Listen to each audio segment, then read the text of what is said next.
This is a Kemp Oral History Project interview for the Jack Kemp Foundation with James Jimmy Kemp, the youngest son of Jack Kemp's 4 children and his second son. We're in the offices of the Jack Kemp Foundation in Washington, D.C. This is Monday, November 9th, 2010, and I'm Morton Kondracki. Jimmy, when did you first realize that you were the son of a famous father?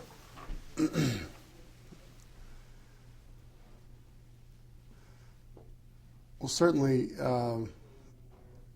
watching NFL football as a 5, 6, and 7-year-old in the mid-'70s, I knew that my dad had played for the Buffalo Bills, and my brother was a high school football player.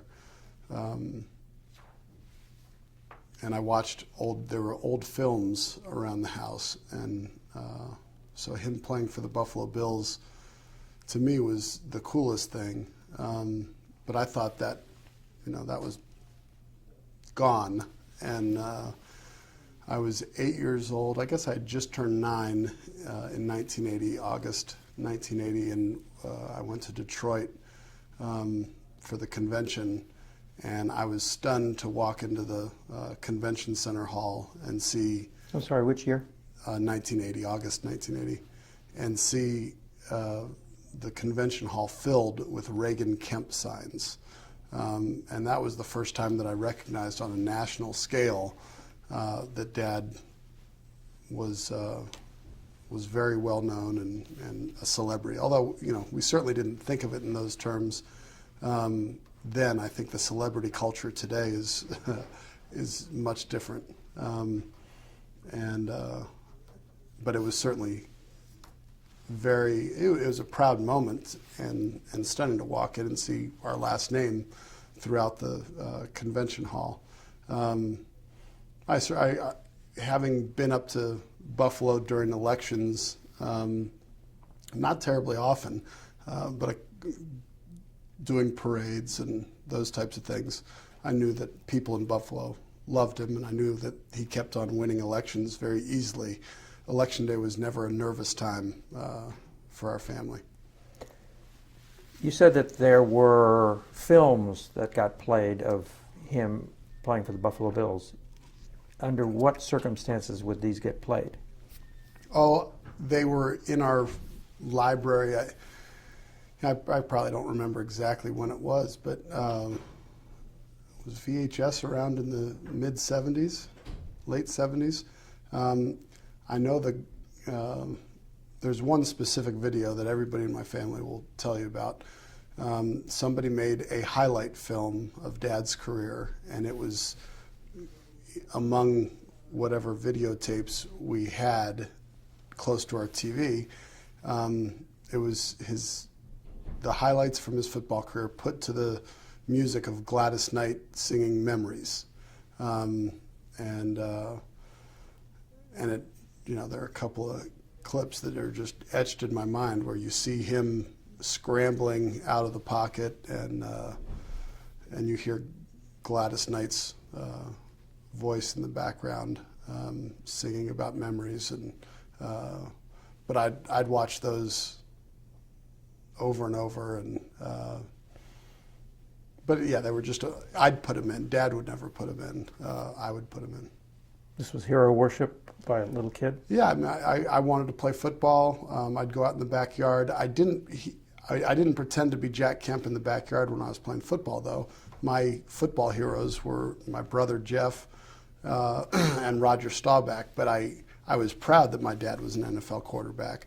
But I didn't know that was too far in the past. 1964 and 5 seemed, I couldn't fathom that it even existed. I just knew it was there. My heroes were Roger Staubach, which was not very common in Bethesda, Maryland, when everybody loved Billy Kilmer and Sonny Jurgensen and Joe Theismann. But I loved Roger Staubach and Jeff Kemp, the quarterback of Churchill High School. So were you a Dallas Cowboys fan? I was I had a terrible character flaw growing up, and I'm sure I still have remnants of it, but I'm not fans of these teams anymore, but growing up, I liked the Dallas Cowboys, Philadelphia 76ers, and the Los Angeles Dodgers, because in the 70s, those were the teams I followed. I read the sports page every single day, started reading this. That's how I learned to read, was by reading the sports page at age 4. And I followed whoever was in the top of the standings, and I was a front runner. I was not a local guy. And Dad was a Buffalo Bills fan, so I think the concept, he wasn't a Redskins fan. We weren't from Washington, but the Bills were terrible. And so I felt, I guess, free to pick what team I wanted to follow, and I chose who was at the top of the standings in each sport, and it was the Dodgers, Sixers, and the Cowboys. Did your family watch football on Sundays, and did your father critique the other quarterbacks? Yes. Dad called Sundays religious holidays, and it wasn't because we went to church every Sunday, which we did. But I must say it was very convenient that the NFL planned their schedule after church, because I don't know what would have happened if the games were played during church. Interesting conversations between Mom and Dad. But we'd go to church in the morning, come home, and you'd find him in front of his chair, and he'd have books surrounding him, and the football games would be on, and I'd be sitting on the floor in between Dad and Mom's chair, people would be. Sundays were often days where Mom and Dad would have people come over, but other people were never the focus of the afternoon. You were there to watch football with Kemp, and he'd comment, but he wasn't overly critical of people. I think he just enjoyed good football. My sons always ask me now, Dad, who are you for in this game? Who are we for? And I say what I now recollect my dad saying, I want to see a good game. And Dad was not so much a fan. He certainly always wanted Buffalo to win, and he had an affection for the Chargers. But he wasn't a fan of football. He just liked to see, or he wasn't a fan of a specific team. He wanted to see good football played and had an appreciation for that.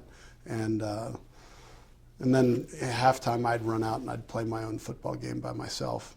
We didn't live in a neighborhood with a lot of kids my age, so I played a lot of fantasy football, not the way they do it today, but I'd be the offense, the defense, and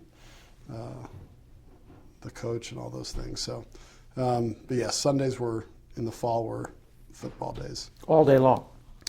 Well, they didn't have Sunday night football then, so you had a 1 o'clock game and a 4 o'clock game, and so 1 to 7, football was on, and I'm sure Dad didn't watch every second of every game, but it was always on, and whatever needed to get done on Sunday.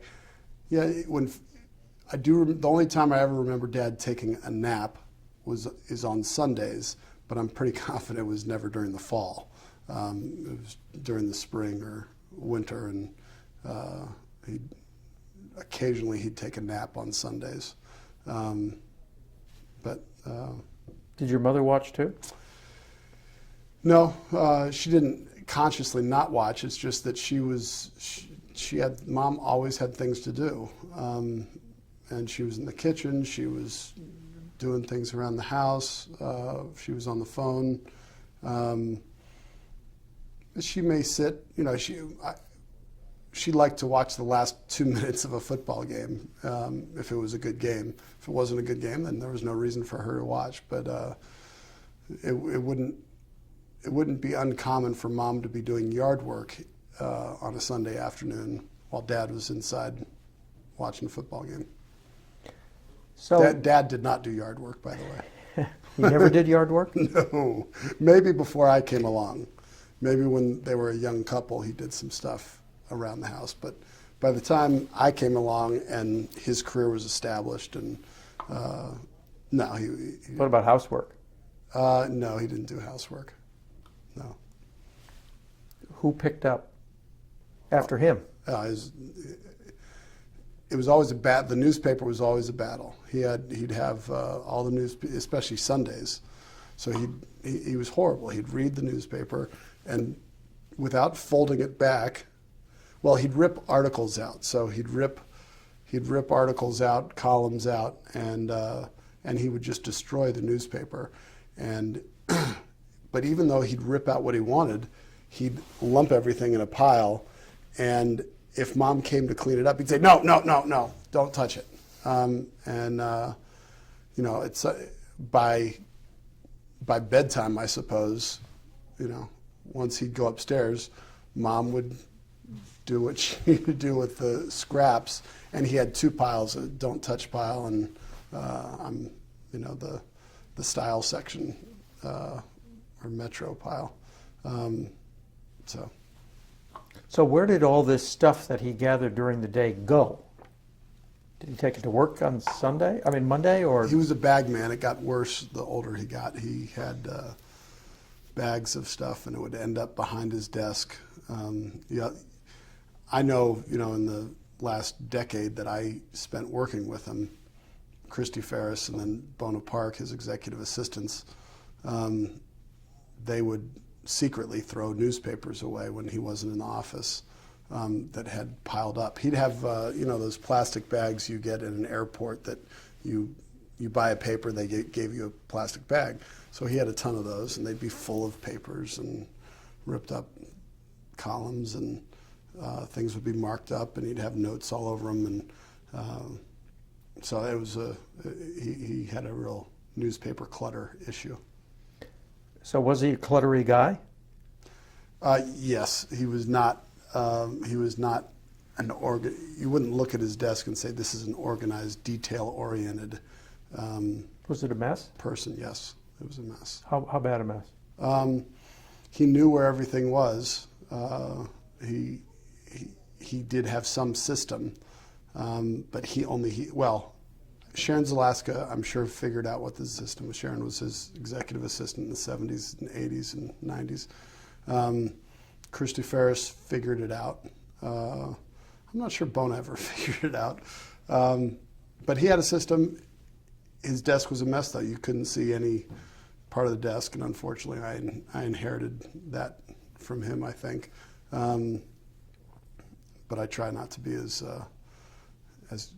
bad as he was. But yeah, he was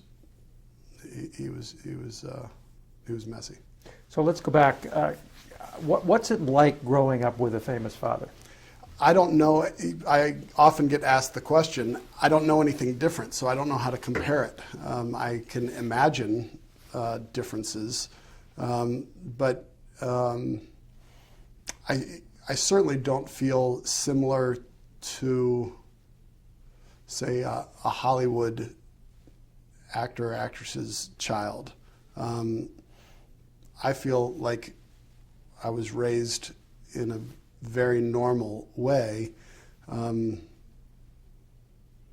though it wasn't a normal childhood, especially now that I'm married to my wife and we compare notes. I recognize that it was very different, but everybody who gets married comes from very different backgrounds, and you learn a lot about how other folks are raised.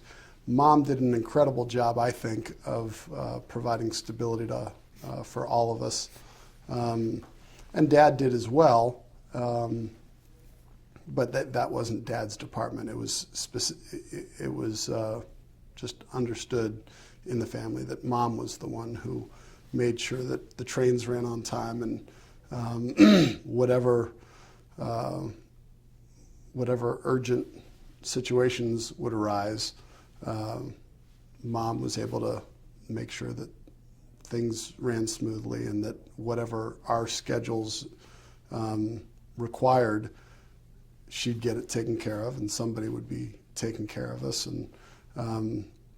But Mom and Dad bought their second house in Bethesda, Maryland, in 1975. When Dad was elected in 1970, they moved down to Bethesda from Hamburg, New York, and they bought a house where we lived for the first 3 or 4 years of Dad's time in Congress. And then they bought a house in 1975. I was born in 1971, so I was 4 years old. And Mom still lives there today. And I think that's it's a sign of the stability that both Mom and Dad valued and believe is important for children. But I didn't feel like I was growing up as a celebrity's child. I certainly did feel special.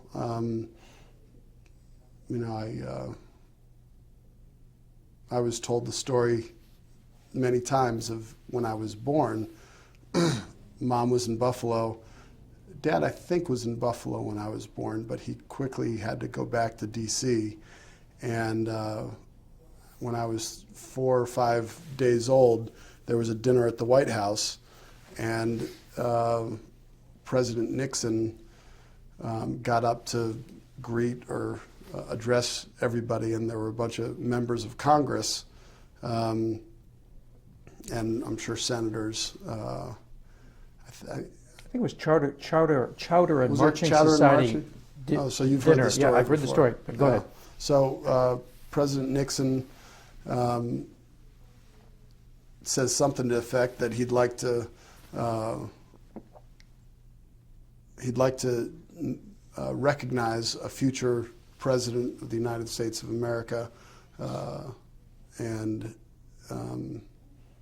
Dad would tell the story in public and say everybody kind of puffed up their chest and got ready to stand up and be recognized. And he said, a few days ago in Buffalo, New York, Joanne Kemp gave birth to James Paul Kemp, and Jack, congratulations, and give our best to Joanne and James. That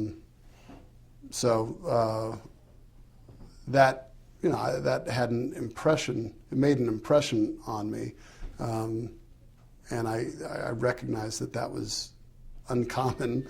And then I'd met President Ford.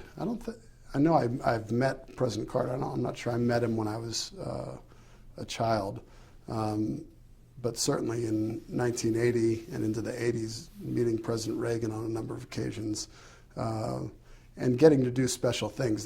There were not the rules and regulations imposed on congressmen then that there are today. So we were able to accept all kinds of gifts and trips, and Mom and Dad did not have a lot of money. We were not poor by any stretch, obviously, and I'm sure we were upper middle class, but they didn't have much money to spare. But we'd go skiing, and we'd stay in somebody's house in Vail, Colorado, and I sure felt like we were wealthy. And I had a dad who played in the NFL. The older I got, and by the time I was 9 years old, my brother was playing for the Rams.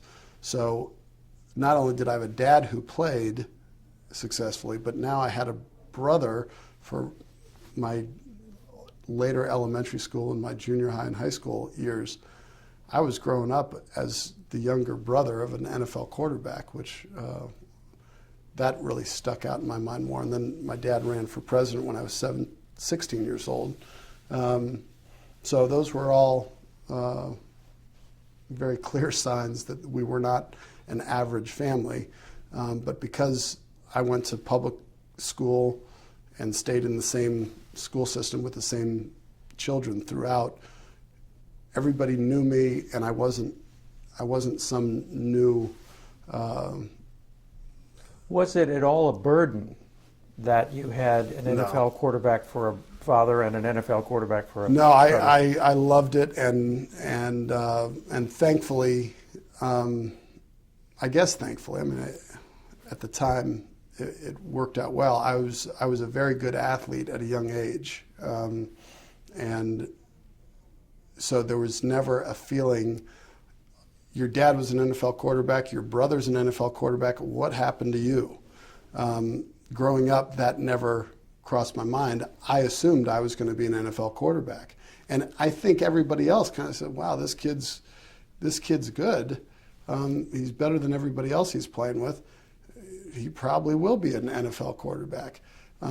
So I was not self-conscious about that at all, and I'm sure that had some positive effects at the time, but I'm sure it also had some negative effects.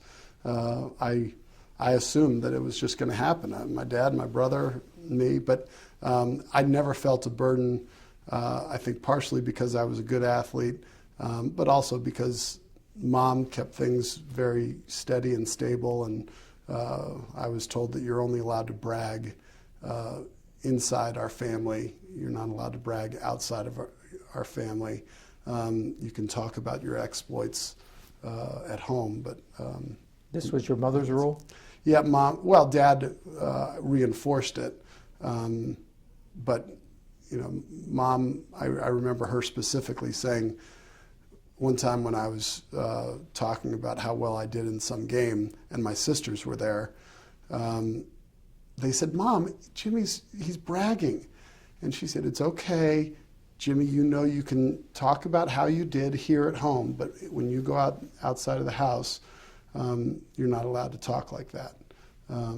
So Mom gave me kind of some room to get that out, but made it clear that wasn't appropriate outside the home. So what was the division of labor in parenting between your father and your mother? Dad was the stern voice, but his father was not a disciplinarian at all. His father was a softie. His mom was the iron hand in the family. He was the third of 4 boys, and so she really had an iron hand. In our family, Jeff had a younger sister who he tortured a little bit, but I don't think I've never heard about a lot of fights between Jeff and Jennifer. Judith is one of and Jennifer was an incredibly sweet child. All of us, we were just together the other day, and we were talking about our childhoods, and Jennifer said, "Yeah, I just remember everybody telling me how sweet I was and easy I was," and Judith was a sweet child. Mom, there didn't need to be a disciplinarian in the household. Mom was the disciplinarian. Dad was kind of a stern voice every once in a while. But if somebody needed discipline, it would come from Mom. And Mom set the family schedule. She managed everything. The division of labor between them was the house was Mom's responsibility. Dad controlled his chair and his bedside. She controlled everything else in the house and outside of the house. And in terms of parenting, Mom really managed the parenting duties, and she and Dad saw parenting similarly. But I remember Dad never spanked me. Mom spanked me. She'd get the wooden spoon and spank me. For? Being disrespectful or doing something that I was told not to do. Dad never spanked me. He raised his voice. Once I hit adolescence, he would raise his voice to me every once in a while. Were there ever any severe crises in your family? I mean,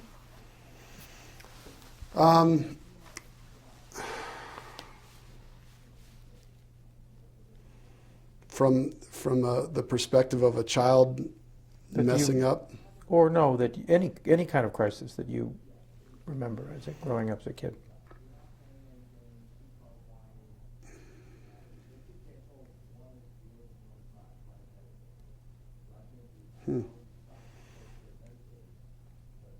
I don't know. It was a pretty carefree. I had a carefree childhood. There weren't really any. Nobody arrested for drunk driving or anything like that. Police trouble. Oh, I guess Jeff flipped his CJ7 Jeep when he was in high school on Seven Locks Road. But Mom and Dad didn't treat that like a crisis. Jennifer threw a wild party at home when they were out, and that was significant. She got a talking to. They were gone for the weekend, and there were cigarettes all over the yard, and I remember that. That's about the most significant. She got uprated for having a pretty wild party at our house. She was in high school. Jeff was at college.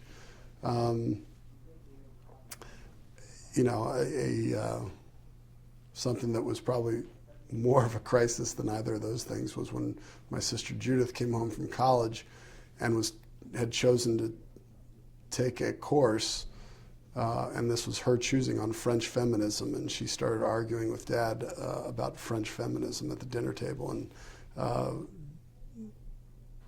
Dad did not like that. he didn't put up with that for long at all. Because? Well, I think he was, it was his sweet daughter, and he didn't want her to have what he considered to be a perverted understanding of humanity. And he thought that French feminism and those writers, flaunted natural law and Judeo-Christian values and the things that he treasured and valued most. So that was an issue, but no big crises on it. Would you say that, was he a male chauvinist? I wouldn't call him I think that's too strong, but he certainly believed that men and women were different, but I've actually had some conversations, because I have thought about that issue. I've had conversations with some of the women who have worked with him, and he made a point to make sure that if there was a woman who was a policy expert on an issue, and there were some men who weren't interested in having a woman in the room, he'd make sure that she was sitting right next to him, and that they recognized that she was a valued policy advisor. So I don't think you can call him a male chauvinist, but he certainly did not think that it was his job to do the dishes ever.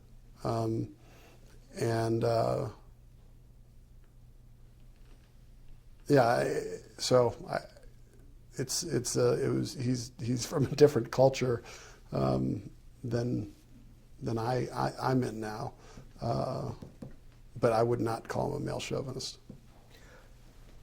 So what do you think each of your mother and your dad contributed differently to your value system, to the value system of the home? Well,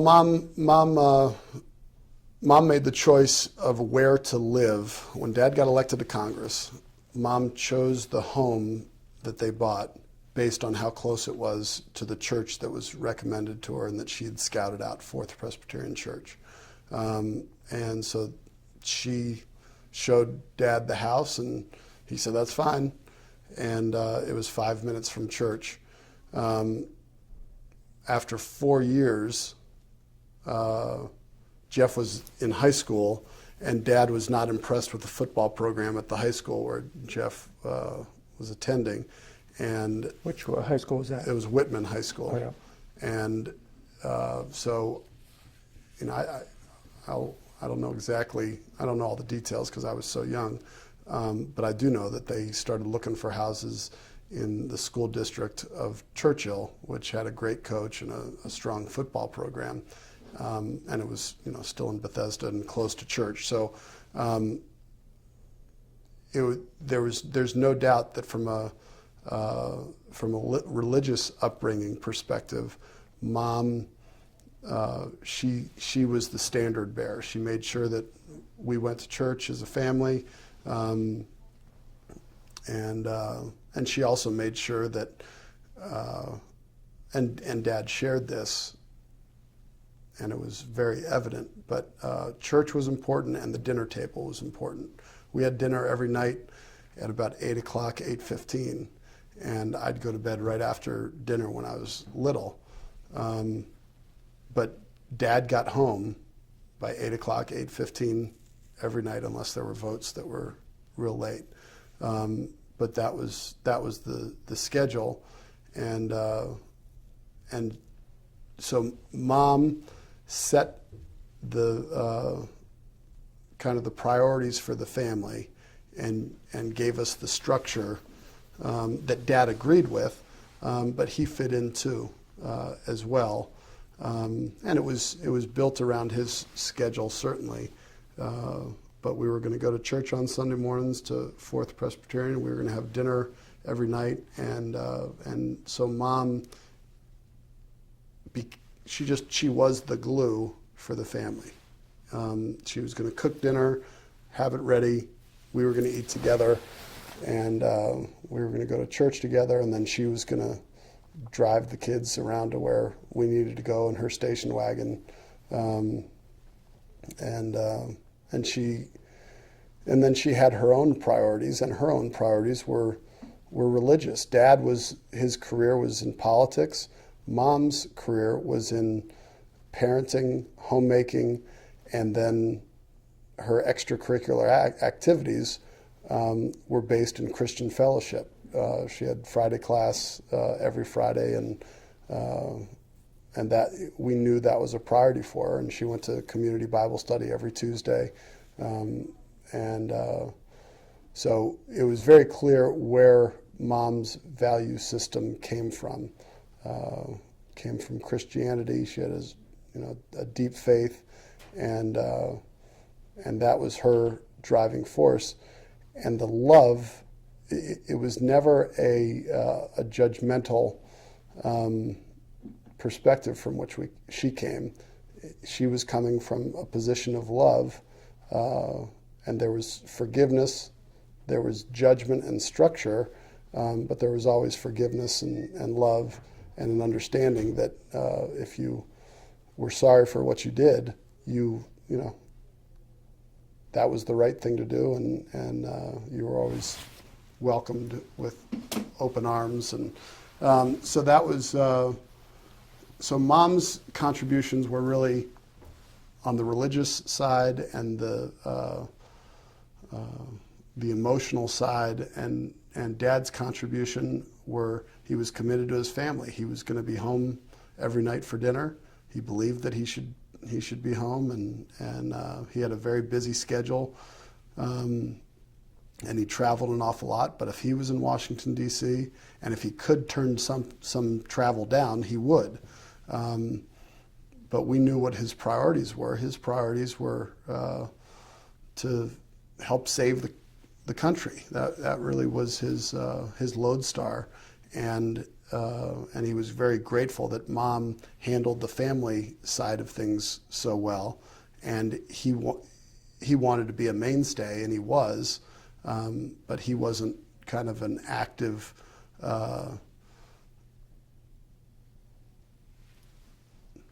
He wasn't a terribly active parent, although he would always write notes and encourage you. Did he go to football games? He never missed any football game. Well, I'm sure he missed a few, but he rarely missed football games. So what about your sister's activities? They would do ballet. Judith was in ballet. Dad loved the ballet. He didn't go to all of her recitals, but he went to her recitals. That was a priority. She played piano. He didn't go to every piano recital, but he went to piano recitals. Judith, I think, knew that he valued those activities. Jennifer played tennis in high school, and she was a very good tennis player. And her partner was a gal named Stacy Roth, and Jennifer graduated from high school in 1980.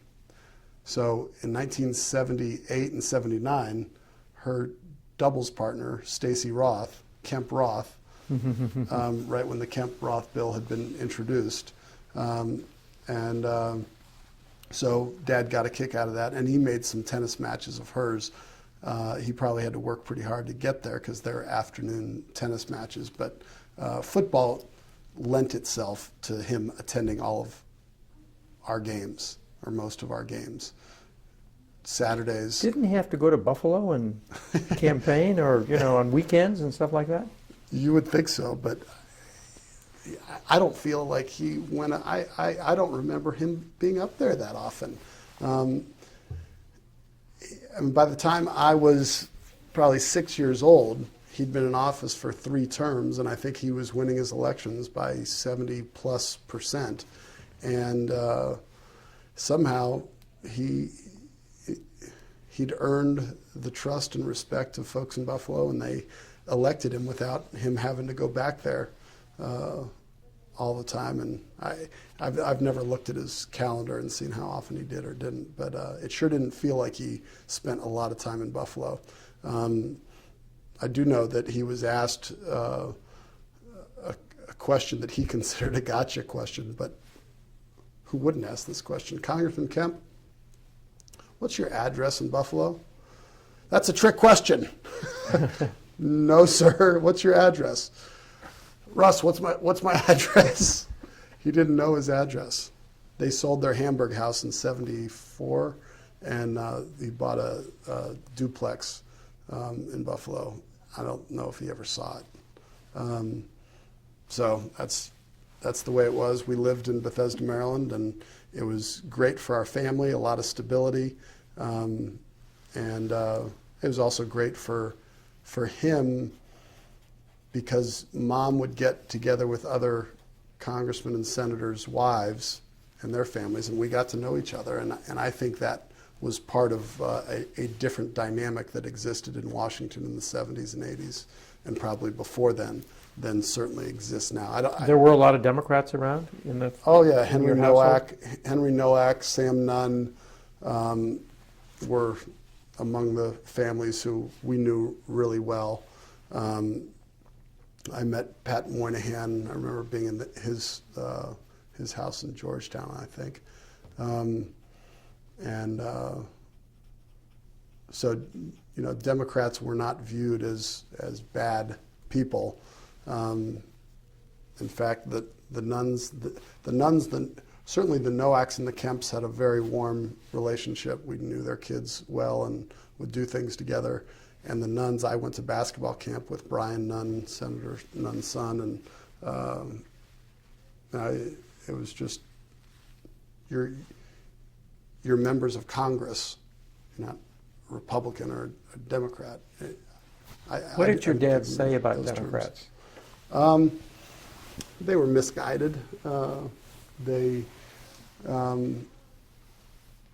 well-intentioned,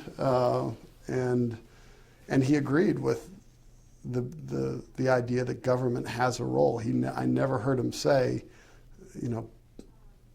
that government doesn't have a role, and that was really, I think, his view, that Democrats believe that we really need to provide a safety net and care, and he agreed.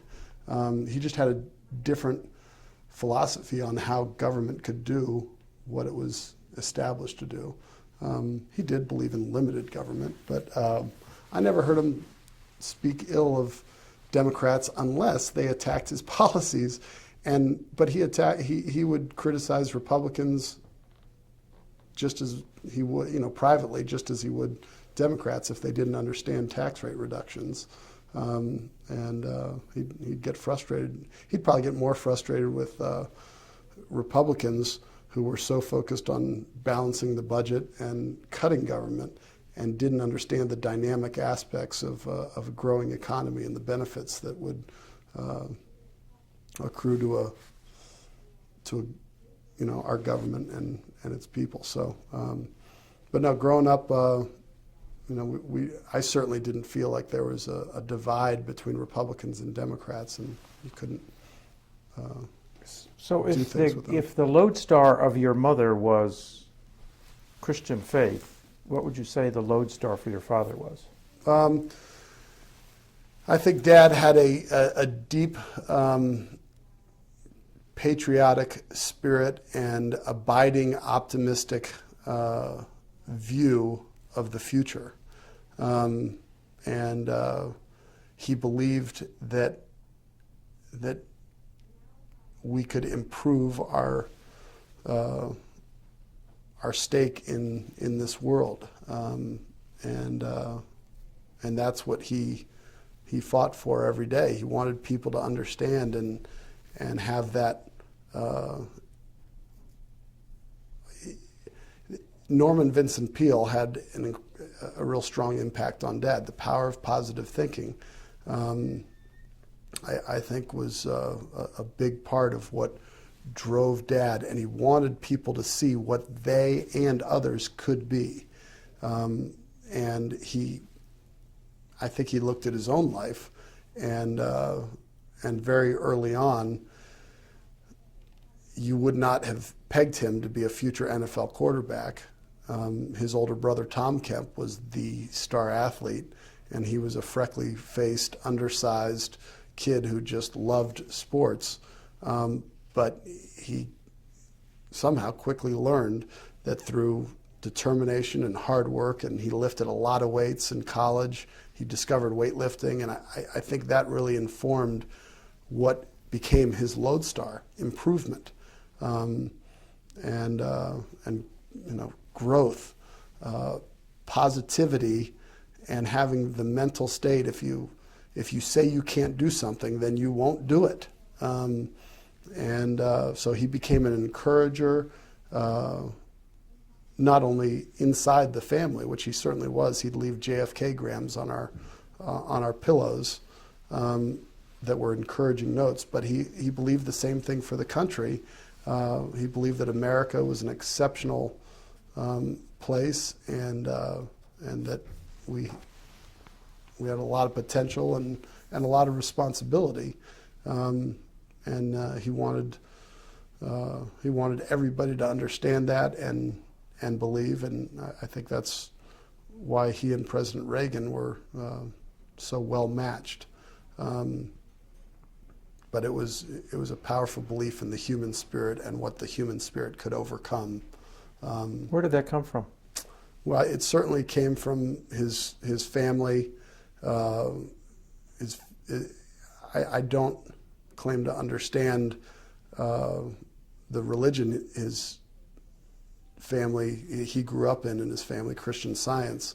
I'm not an expert, but Christian Science is a very optimistic, positive religion. So much so that they don't believe that sickness is really sickness. I don't understand exactly how that works, but I think the combination of his family's religious background, his father's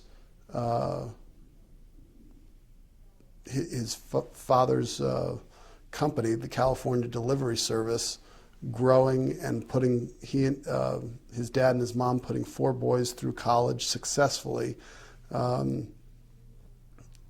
and that time period, the 40s, coming out of World War II, having come out of the Depression, and people in America and in California specifically making their way in this great country. I think there must have been a lot of factors, and his he had a desire inside him to be something. He wanted to be a football player from the time he was very little, and had seen Bob Waterfield play quarterback. So there were a number of factors that fed into his optimistic view of human nature, and what people can overcome. Religion, his dad's persistence and success, his brother's success, trying to achieve what his brothers were his role models in addition to Bob Waterfield. His success in getting mom to marry him. He learned early on that if you say you can and you think positively, good things will happen, and that idea continued to get reinforced throughout his life, and all of us remark that things seem to always work out for Jack Kemp. It was quite a strong trait throughout his life that things would work out for him. Your mother was is a serious Christian. Your father came up. Was your father a serious Christian too? Or? He certainly had a serious faith, but he did not pursue it. He certainly didn't pursue it as seriously as Mom did. Mom, she believed that going to church was important. She believed being in a Bible study and having regular fellowship was important. And she believed that reaching out to others and sharing the good news of the gospel was important. Dad, he took church less seriously. I think he had an appreciation for good teaching, good biblical teaching, and he certainly appreciated the oratory skills of a good pastor. I think that interested him more, the oratory skills of a good pastor. I think those interested him more than the gospel message. And I think that's because while I was growing up, we were ever since he stopped going to Christian Science Church, I don't know if it was in college or after college and when he married Mom, but certainly by the time he married Mom, he was going to Protestant church, and mainline Protestantism has a very different understanding of sin, which is at the core of the gospel, than does Christian Science. So Christian Science was something that he decided not to pursue seriously, but I think he did not want to turn his back on Christian Science because his parents were deep believers, and certainly at least two of his brothers were very serious followers of the Christian Science faith. And so he funneled his faith into an appreciation for good oratory and the general concepts of Christianity. And certainly he had a deep appreciation for the Judeo-Christian roots of this country. But I would say Dad's religion became economics and growth. That's where he poured his time, and he really saw meaning and a way that he could contribute. Whereas Mom saw her way to contribute in this life through a spiritual lens. Dad saw it through a political and activist lens, and I think it's a distinction that was there any? What was the discussion about religion like between the two of them? Growing up, I don't know. Certainly, the older I got, the more I witnessed it, and I think it's something that they didn't resolve early on, and I don't think they've ever fully resolved their religious differences, and that's a painful part of their relationship. Talk about that. I don't think that Dad had the capacity. It seems very important to me, from Dad's perspective, to not turn his back on Christian Science, as I said earlier. His mom passed away in 67, 68. So I never met my dad's mother. His father passed away in 77, and he was a wonderful, wonderful man.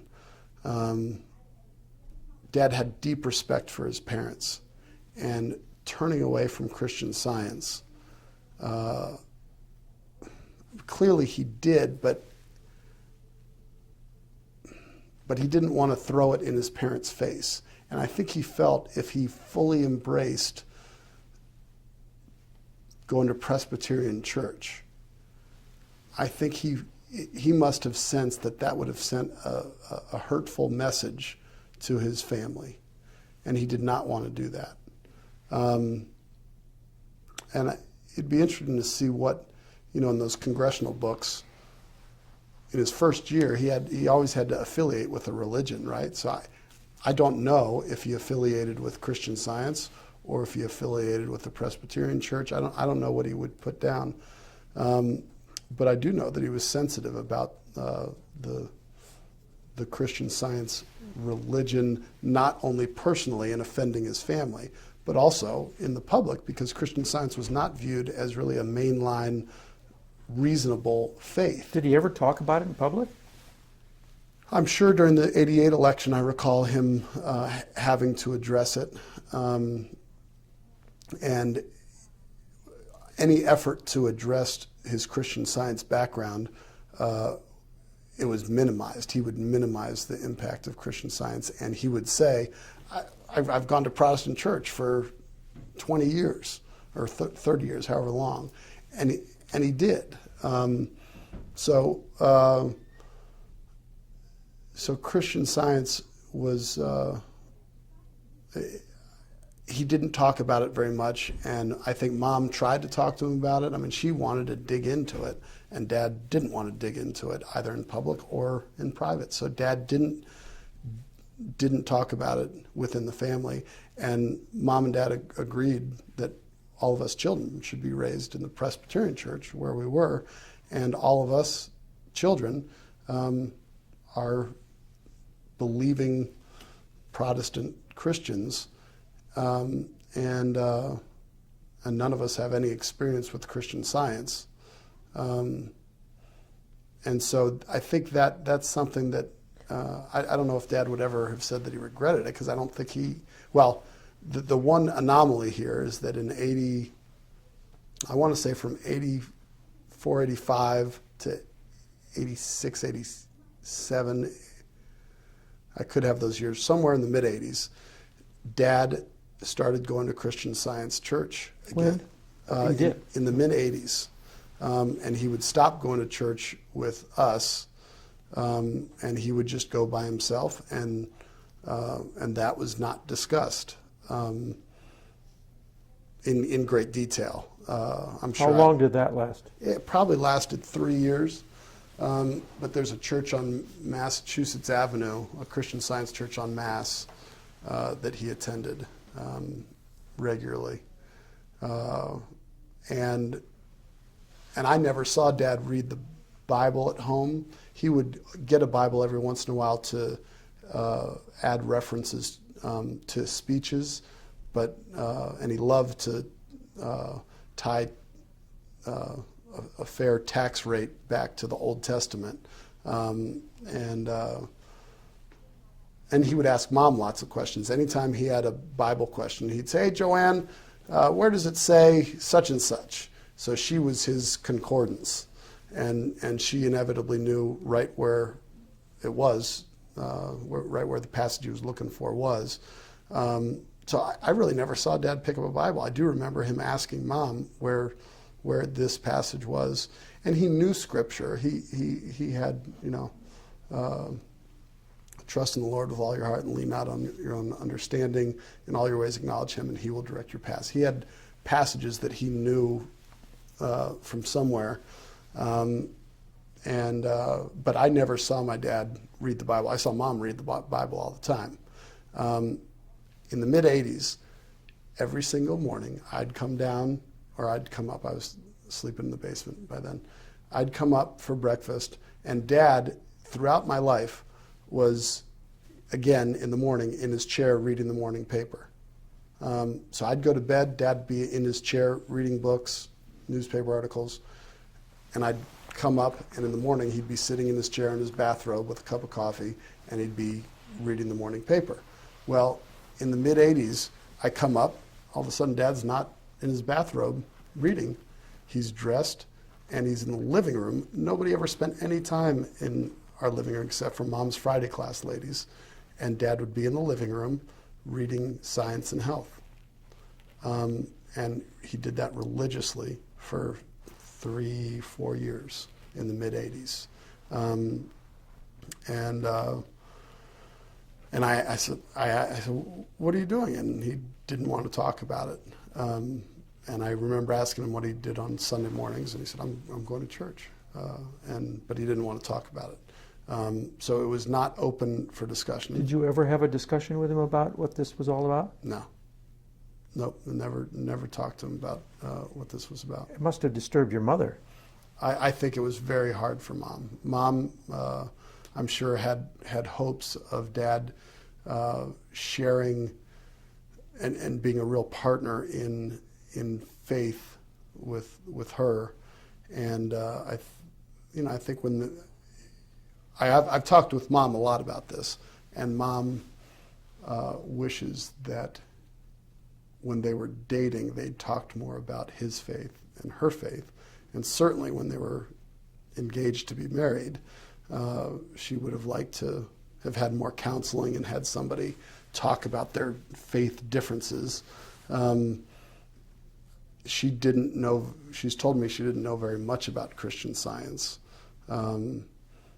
when they got married. She subsequently learned an awful lot. Mom has studied, I have not studied Christian Science. Mom has studied Christian Science. And yes, it was very troubling. Okay, let's take a break and go to the bathroom and come back. What were JFK grams? JFK grams were, Dad, he liked to make himself unique in many ways. And he was given, when he became a member of Congress, these note cards that were on heavy stock and had the congressional seal on them. And he decided to turn those into his business card. And he used it even after he left the house. So whenever he'd give somebody his business card, he'd give them this memo card. How big? It's way bigger than a business card. How big is that? Yeah. 4x6. 4x6. A little bit smaller than 4x6, but it was skinnier. It was probably, 3x6 or 2.5x6. And so those became... Seal on the front, his name? Seal on the front, name. Yeah.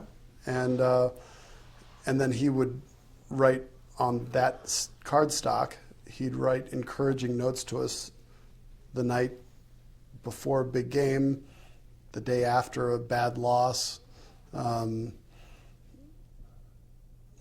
our birthday. He never put a lot of, Dad wouldn't buy birthday presents.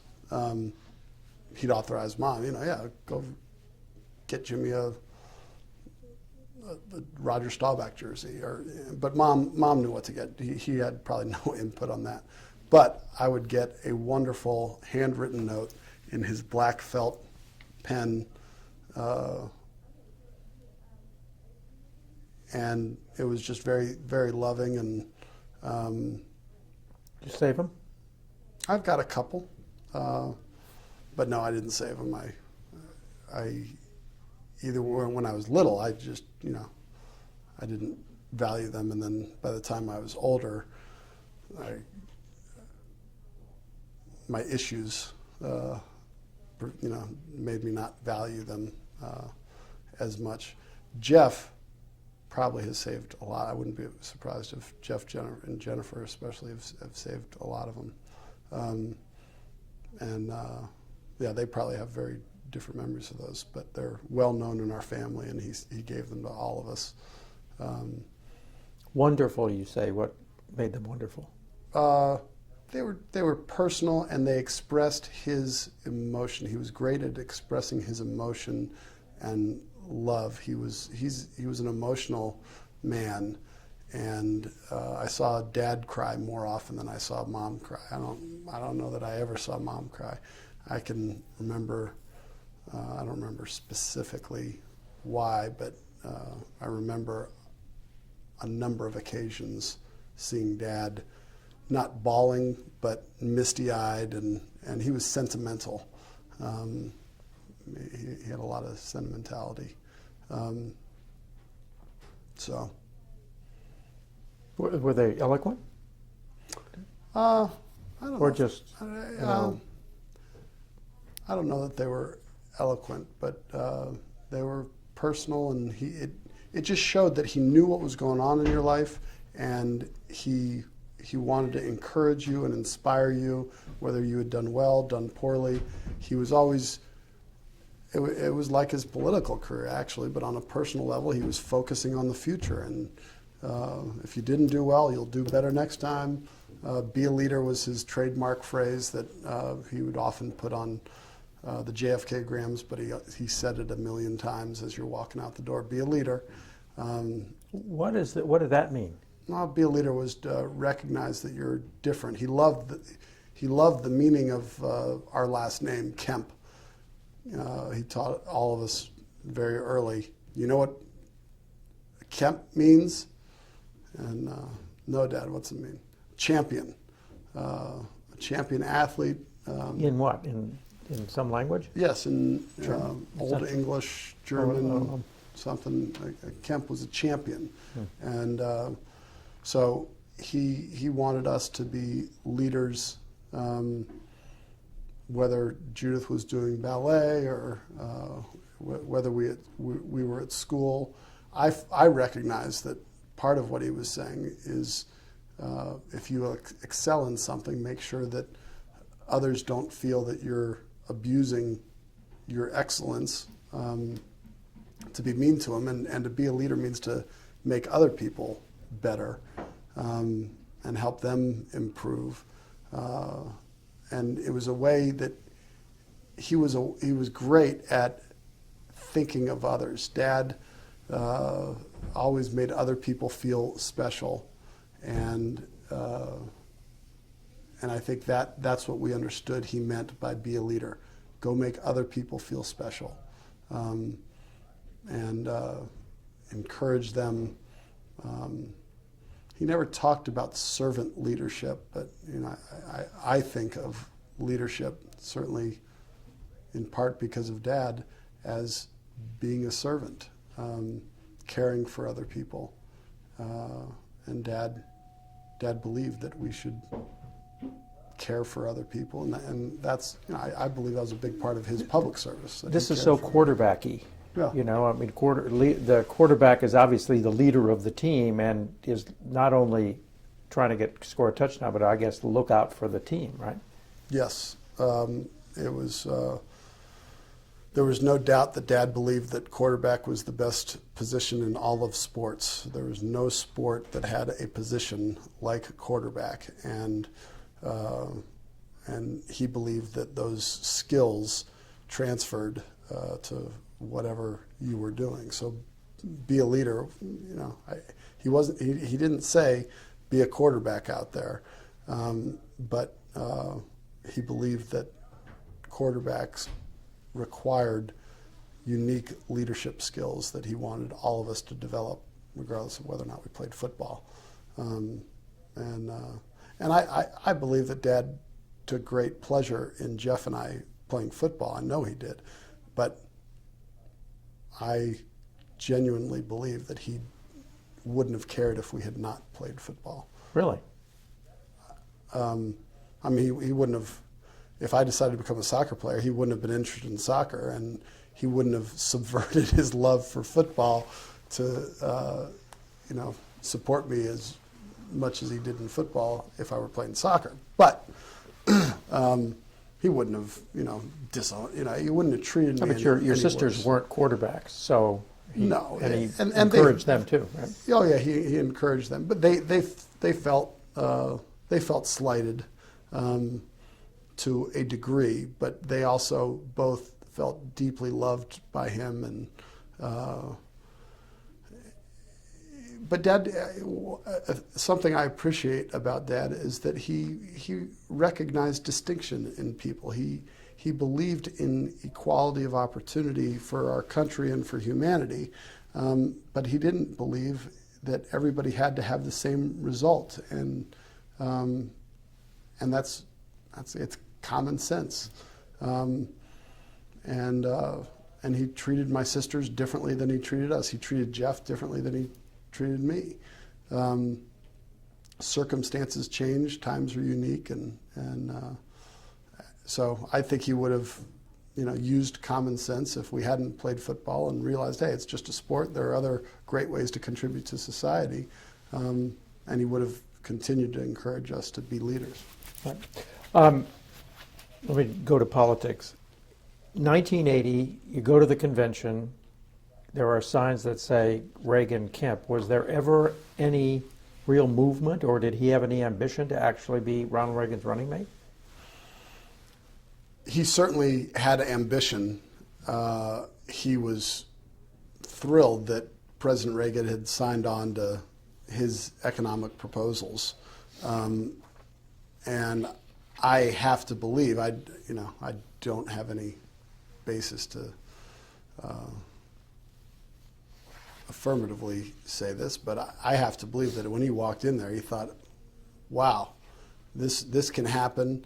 I'd love to be vice president. I'd love to be Ronald Reagan's vice president," and I'm sure he was not going to diminish any talk of him being a vice presidential nominee, but he wasn't seeking that explicitly. I think Dad, again, had great common sense and recognized that if you want something too much and you're angling for it, that's a good way for that to not happen. So he wasn't pushing his own nomination, but there was a groundswell of support from people who saw Kemp as the perfect running mate to Reagan. But from what I understand, the political forces inside the party and inside Reagan's camp won out. I think Reagan wanted Kemp to be vice president. I just believe that. Has any evidence? No, I don't have come any for that? evidence. No. And did he try to organize anything for that convention on his own behalf? I'm sure his campaign, I'm sure his staff organized some things, but I don't know. I'm not familiar enough with the political, workings at that time. What I do remember is I stayed at Ralph Wilson, the owner of the Buffalo Bills, home in Grosse Pointe, Michigan, and I learned how to water ski, and I was left at a political rally at somebody's house without my parents or any of my siblings, and I was 9 years old, and I had a tie and a sports coat on and khakis on, and a bus load of political supporters, and I think Kemp political supporters, pulled up to this house, and I greeted everyone and shook all their hands, and I said, "Hi, I'm Jimmy Kemp, Jack and Joanne's son," and to this day, I still run into people every once in a while and say, "I remember you from the 1980 convention," and Mom and Dad eventually came to that event, but it may have been at the Wilsons' house even, but those are the three things I remember from the 80 convention: water skiing on the lake, that party and greeting a busload of visitors, and walking into the convention hall and seeing Reagan Kemp. Beyond that, I don't know really the political inner workings. Okay. 1988. What role did you play in that campaign? I was a junior in high school, and really the campaign was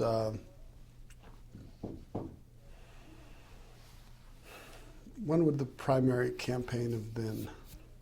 Well, it's always in 87? this winter, Yeah, late 87 and early 88. Late 87, early 88. Right. And I graduated from high school in 89. So I was a junior in high school. I was supposed to, we just finished my junior year, my junior football season. And I wanted to play basketball. I was on the JV basketball team the year before. I wanted to play varsity basketball. But there were too many events that our whole family was going to, and I would have had to miss too much basketball, and the basketball coach was very serious about basketball. He wanted me to commit to everything, and I said, well, my dad's running for president. We're going to be going on an announcement tour, and so I didn't play varsity basketball that season, and I remember the announcement tour. We went for a week as a family. We flew around the country, and I remember throwing up in a St. Louis bathroom.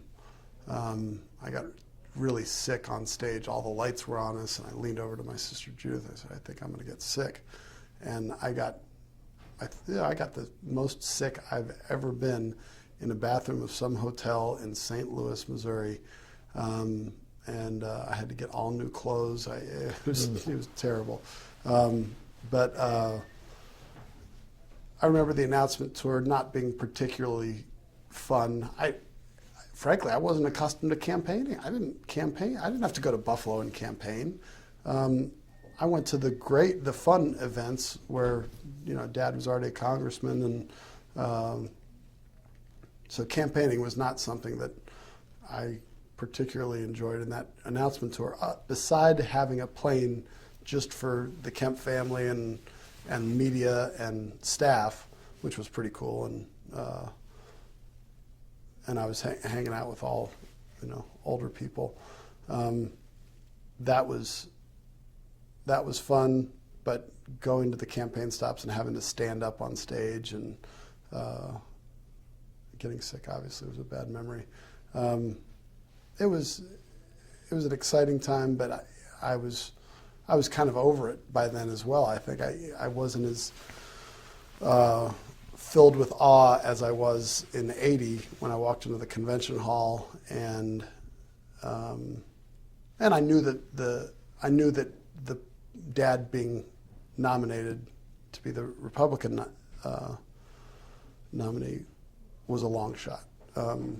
So I kind of viewed it as quixotic. How do you say that? Quixotic. Mm-hmm.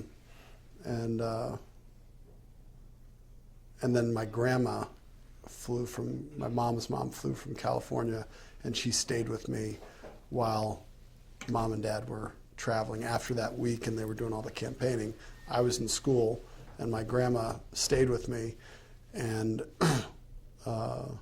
it was a boring winter for me because I had my grandma taking care of me. I couldn't play basketball because I couldn't just do it part-time, and I wasn't going to go travel all over the country campaigning. And the '88 campaign wasn't a highlight for me, and I think I'd been a little bit soured on Dad himself because of the change in the dynamic, and with just Mom, and myself in the house then. So '88 was not terribly exciting for me. Did your father think that he was cut out to be president? Or that it was somehow his destiny? Or Mm-hmm. Yeah, I think he did. I think he really saw himself as having the right vision at the right time for a country that just a decade prior had been in stagflation, and he helped create the remedy, and he viewed himself as having what it took to carry on what Reagan started. I think he really viewed the progress in Reagan's 2 terms as the beginning point. His book that he wrote in the late '70s, An American Renaissance, he saw himself as the leader of an American Renaissance.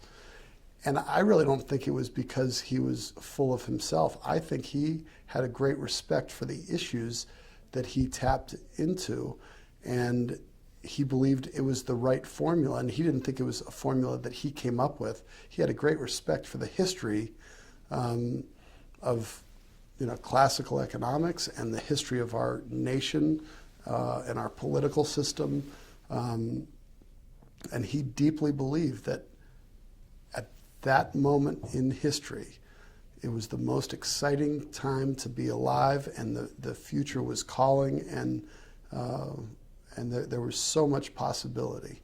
And he believed that he was the one who had the message for America to achieve all that it can be in building a more perfect union.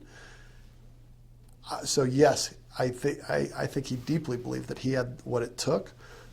He had the right message, and did he think it was going to happen?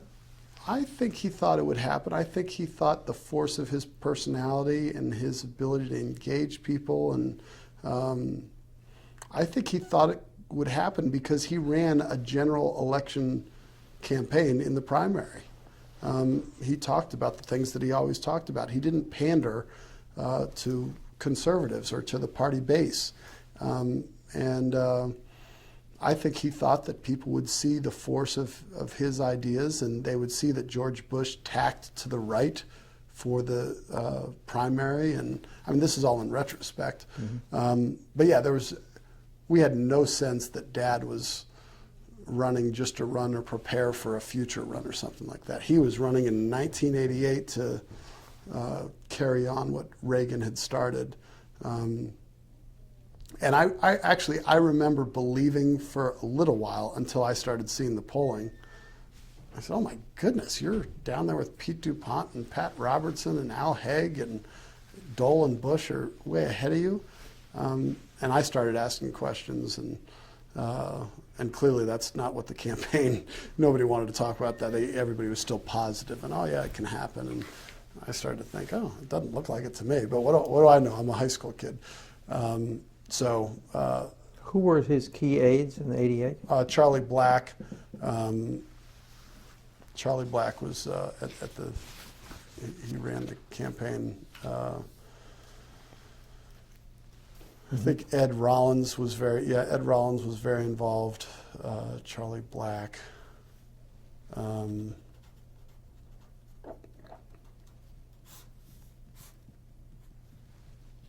think Roger Stone was involved significantly. I know a guy named Rod Smith was in charge of the fundraising. Sharon Zalaska will know everybody, but yeah, Charlie was the campaign manager. So what I did don't know he how much Scott Reed did in '88. I know Scott was with him at HUD. He must have been on the campaign in '88 too. And then in Michigan, you've got Clark Durant. In New Hampshire, you've got, who did Judith stay with? My siblings, they had roles in the '88 campaign. They'll be able to talk in much more detail, because Judith went to New Hampshire and Jennifer went to Iowa. Jeff was playing football, so he won't really have much to add. But Jennifer and Judith, they knew everybody on the campaign, and they were very involved. And they knew the local people in Iowa and New Hampshire. And so. And remind me how far he got. Got to Iowa, New Hampshire, not far after. That's by South Carolina, I think he was out. Mm-hmm. So what did he think about Bush, H.W.? Yeah. Well, Bush had called Reaganomics voodoo economics.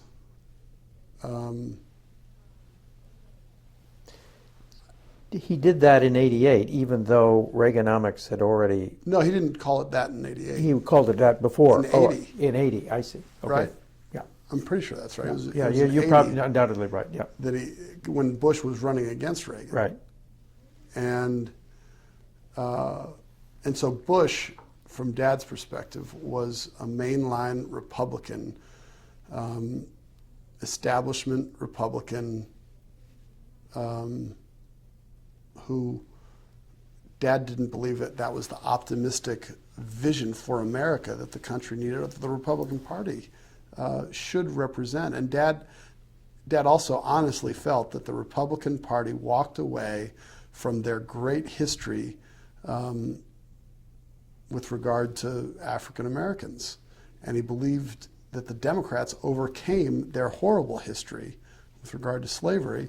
And he didn't think that George Bush or anybody else who was running had the legitimacy and the ability to overcome the poor messaging of the party on civil rights and help America achieve what was possible. So I think he respected George Bush, and in 1988 he had developed a significant amount of respect for him, much more than in '80. I'm sure in '80, if you'd asked Jack Kemp what he thought of George Bush, Dad would have privately been very critical. I think in '88, he would have privately said, I don't think the vice president really believes this stuff, but he's singing the Reagan tune. He's singing the Kemp tune.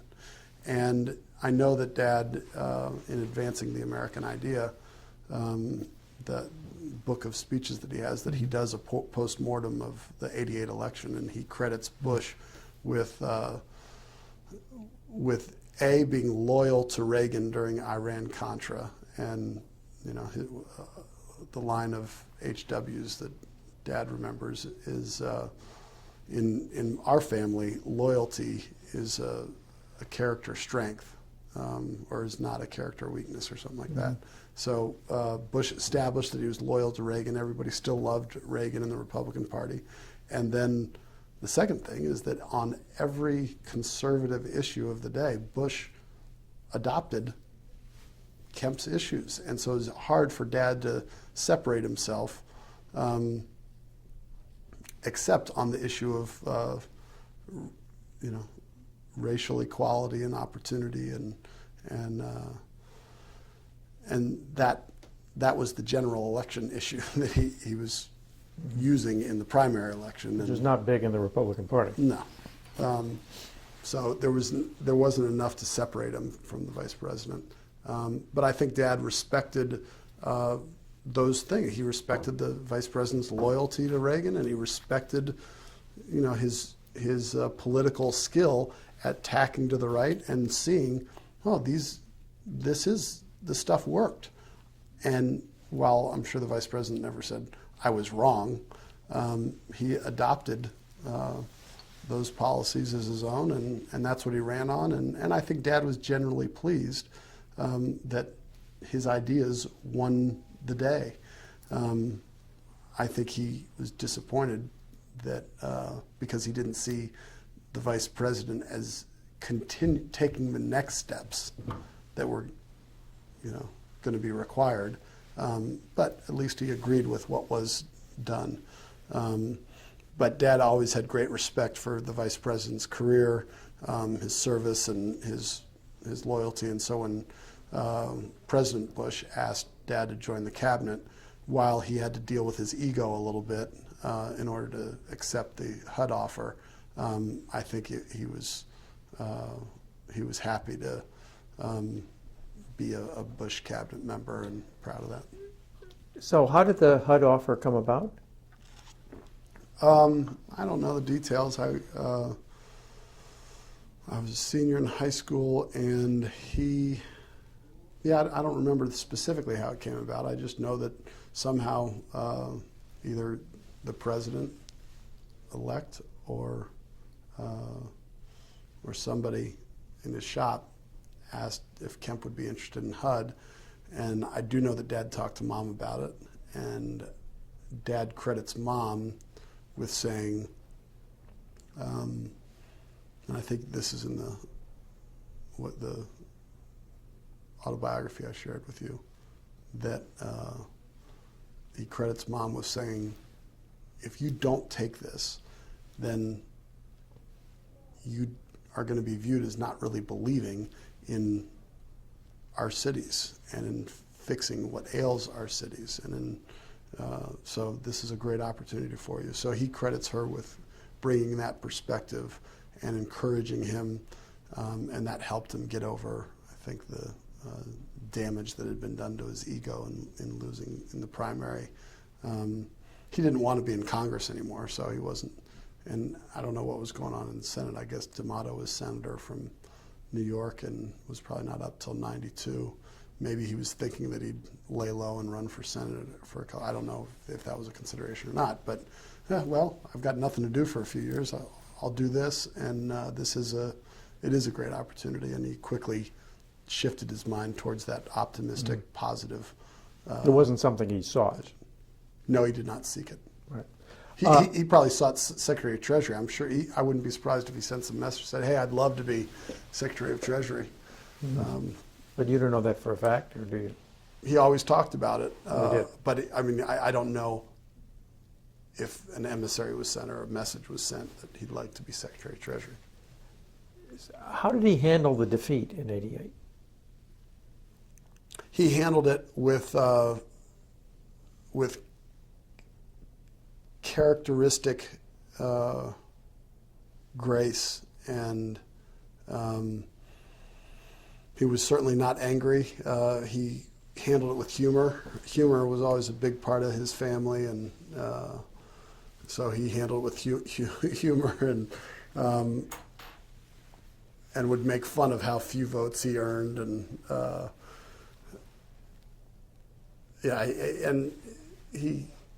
I think he saw it for what it was. The vice president was operating from a strong base, much stronger than his as a congressman. The party establishment was lined up behind the vice president, and the vice president co-opted my issues. I wasn't saying much different than the vice president was, and so it's not my time. That's how he handled it on the outside. He was never bitter, and he handled it in a manner that is very consistent with what he taught us. When you lose, don't be bitter. Don't, say anything bad about your opponent who beat you. I think a lot of the characteristics that he learned from team sports and football, and a lot of what he was taught from his parents, when I'm sure he complained as a little kid, my older brother Tom beat me at this. Well, work harder, do better, and I think that was the ethic that he brought to that the aftermath of the '88 loss. But I do think it internally had an impact on him that was very significant. But This was kind of his first defeat. I mean, he lost football games, obviously, but yeah, no, this was a big defeat. I think I think that internally this really hurt him.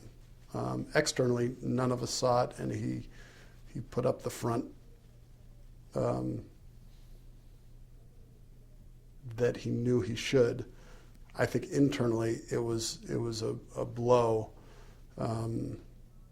that was hard for him to deal with, but not too hard, because I think with some of Mom's encouragement, he quickly pivoted to his next challenge and opportunity, and took it on with a great attitude and a lot of ideas, and so he was able to move on. But he did view this as his opportunity, and he knew that he wasn't going to be running in '92, and he looked at his age, and I don't know what all he was thinking. I don't know what he was thinking, but I do think internally it hurt him. I mean, the pattern of the Republican Party is that you have to do it more than once. So did he think that he was going to run in '96? I think it's hard to think 8 years down the road, and I think at that time it was hard for him to think. He knew a lot could happen in those 8 years. I never heard him talk about 1996. Now, I went to college in 1989, and I was gone. He loved being HUD secretary. He loved doing unexpected things as a HUD secretary, and being a unique, distinct Republican in a traditional Republican administration. And I would imagine that he thought about '96, and I know he set up a PAC, to consider a run in '96. They set that up, and after Clinton won in '92. But yeah, during these years, I know I'm probably less of a reliable source on what he was thinking and going through. But he didn't talk to the family about running in '96. Ever? Not. He didn't gather the whole family and say, "Hey, look, I'm gearing up for '96." So there was no 1988-like process that went on in 1996?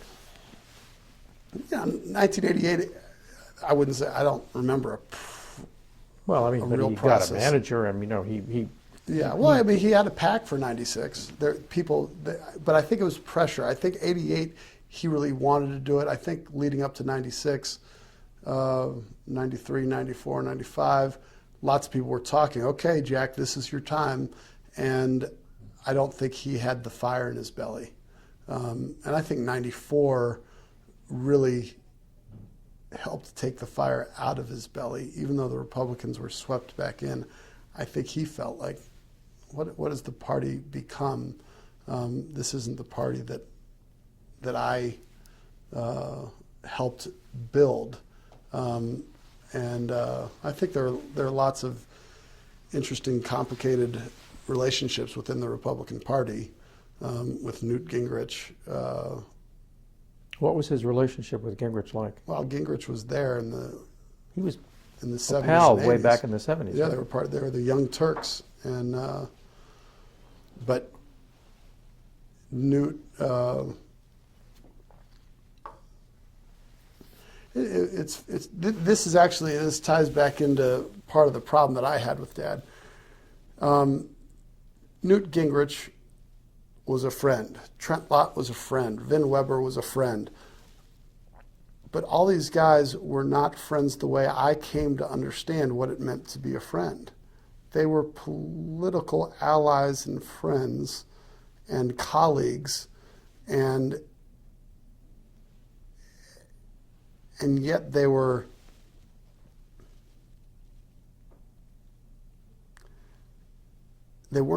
friends the way I saw Dad, with Sam Nunn or Henry Nowak privately. And I mean, times change. It's hard to really put a finger on it. But Newt Gingrich became so focused on getting the House back, I guess, and going against Washington. He built up Washington as the enemy, and Dad didn't like that strategy of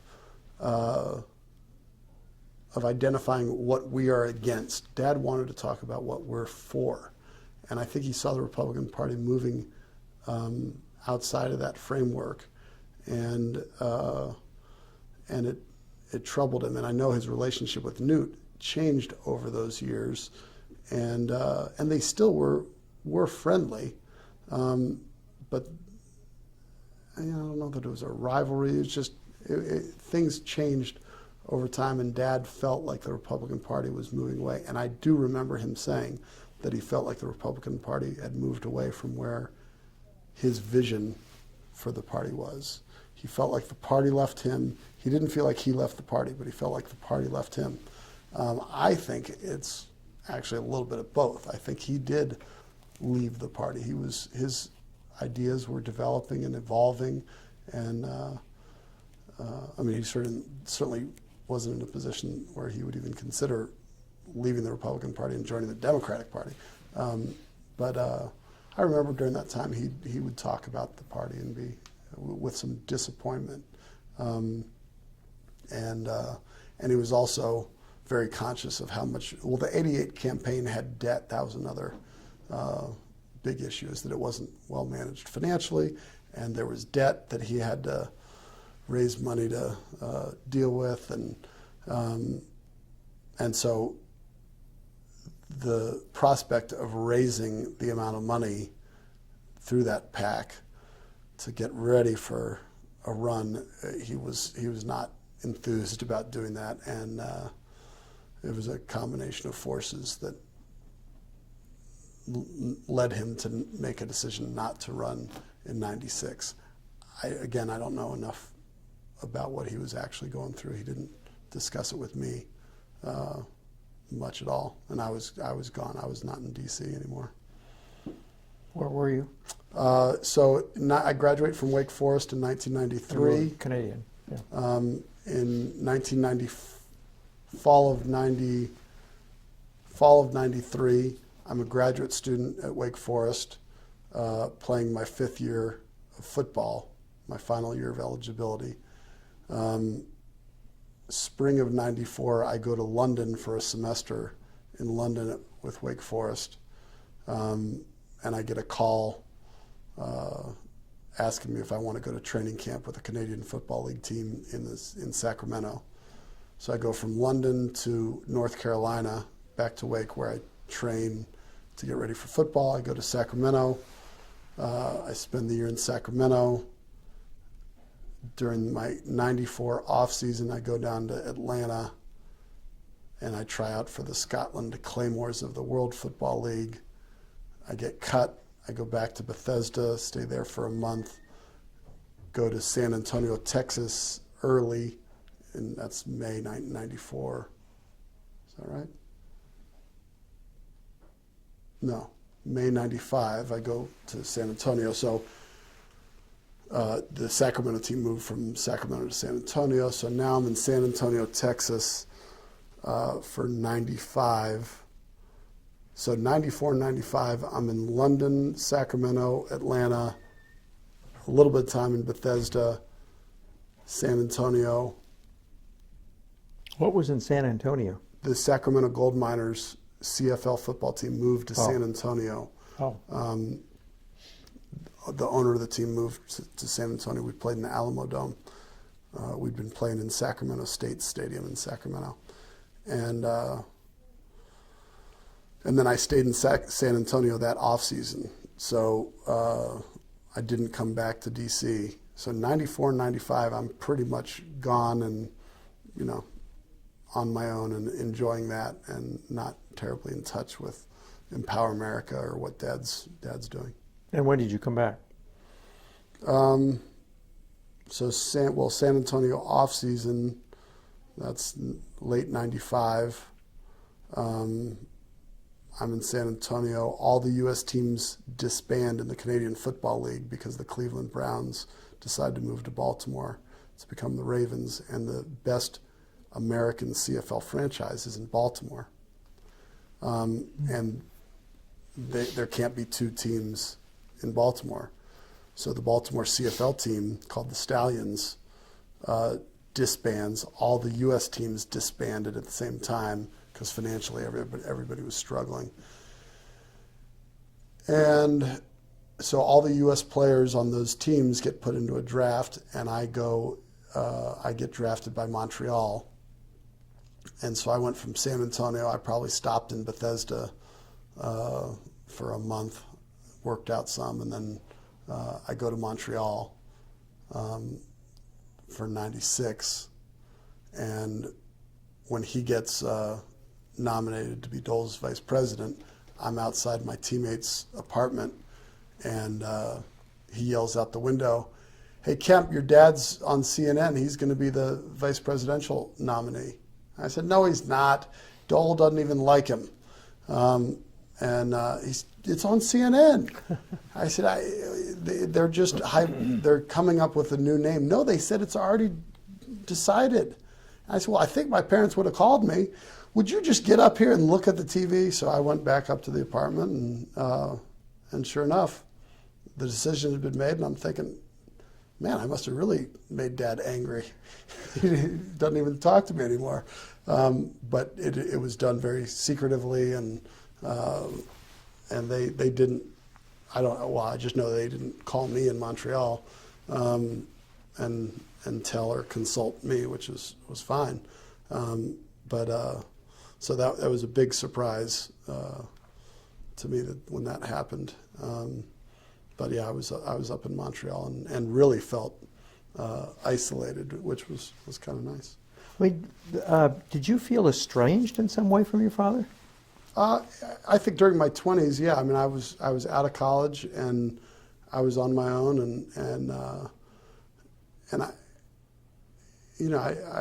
can't speak for Mom. My impression was that there was never any doubt again about their commitment to one another, but I was disappointed in their marriage. I was certainly old enough now to have opinions, and I knew what I was looking for in a potential spouse, and I was learning about the type of boyfriend, husband that I wanted to be, and I didn't have great respect. I had great respect for many of Dad's good qualities, but one of the most important things I thought was the way he behaved as a husband, and I didn't have great respect for the way he was a husband to my mother, who I was very close to and loved very much. And so that, yes, I didn't feel estranged. Dad never would do anything obvious to make me feel that way. And he was proud of me. And I'd talk football with him, but I was pretty much done talking to Dad about anything other than football or generic stuff. And I had a chip on my shoulder against Dad. So I wouldn't say that I felt estranged, but I certainly did not feel close to him. Mm-hmm. And yet here you are running the Jack Kemp Foundation, and you were his partner in Kemp Partners, right? Yeah. So how did you reconnect? So I played football through 2001. In 1999, well, I got married in 1998. So I married Susan Adeletti in 1998, and Dad. Where'd you get married? Fourth Presbyterian Church. Susan grew up in East Longmeadow, Massachusetts, and grew up Catholic, and she's the youngest of 4 children. And when she went to Boston University, her parents stopped going to Catholic church. And so she stopped going to church. And we met. She had to interview me. She was a reporter, and she had to interview me, and I turned the interview around because I was interested in this young gal who was a sports reporter, and so I... So you were playing? I was playing for the Sacramento Gold Miners, and she was a reporter. And For? She was a reporter for the, let's see, Marysville, some little town outside of Sacramento called Marysville. I don't remember the name of the paper, but it was the Marysville something. So she was covering our training camp, and then she, well, and this is a funny story. She was trying to string for the AP, and so she talked to the PR guy for the team, and she said, "I need to know what are the good stories. I'm trying to string for the AP. What are some good stories that I can see if I can get picked up by the AP?" And so Tim Griffin gave her some ideas, and he said, "Yeah, we got this kid Kemp who's 4th string quarterback, but his dad played in the AFL and NFL, and his brother just finished playing in the NFL, and his dad's the politician Jack Kemp, and she made the connection that there'd probably be interest in Buffalo for this story, and so she decided, and she'd already interviewed me once because she had to interview all the quarterbacks during training camp, but now training camp was over. I was back in Sacramento, and so Susan got a time set up with me to interview me, and we sat down underneath a tree near our practice facility, and so it wasn't the normal environment. It wasn't the locker room. She wanted to do an in-depth interview, and she asked me. She said, "Okay, so your dad was a successful NFL quarterback. Your brother just finished an 11-year career in the NFL, and you are 4th string on a Canadian Football League team in Sacramento, California. Why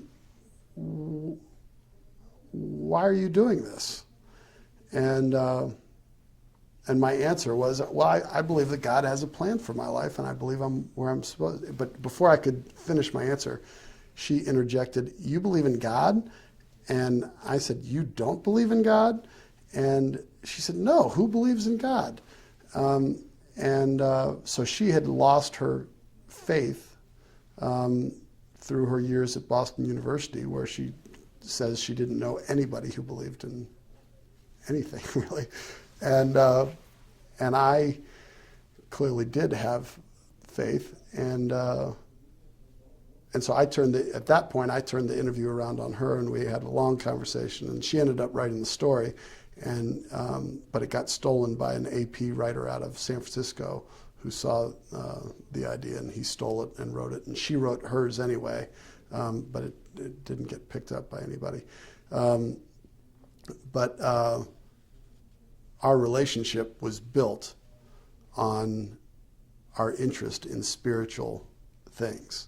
And we wrote letters to one another, even though I moved to San Antonio, she moved to Alaska.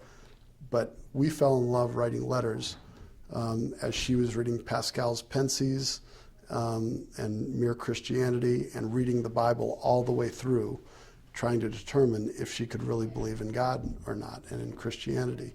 And so there's no doubt in my mind that I was committed to finding a wife with whom I would share faith, and we would. That was the most important thing to me to hold in common. I think, and certainly significantly, because I didn't see that happen with mom and dad, and so I was not. So Dad and I were not estranged, but we certainly weren't close through the 90s. And then Susan and I got married in 1998. And to Dad's credit, he embraced Susan, welcomed her wonderfully. He always had a graciousness about him, and he made this girl who could have been overwhelmed coming into a famous family, and made her feel at home, and that went a long way with me. Susan didn't want to get married in her hometown because she wasn't Catholic. She'd made the decision to be Protestant. Actually, both of us. I said, honey, if Catholicism is the true church, I want to be a Catholic. I've never looked at Catholicism. So together we went and talked to Father Scalia. And had a great conversation with him. Father Scalia? Judge Scalia's son. Really? Justice Scalia's son. He's a priest of a church in Northern Virginia.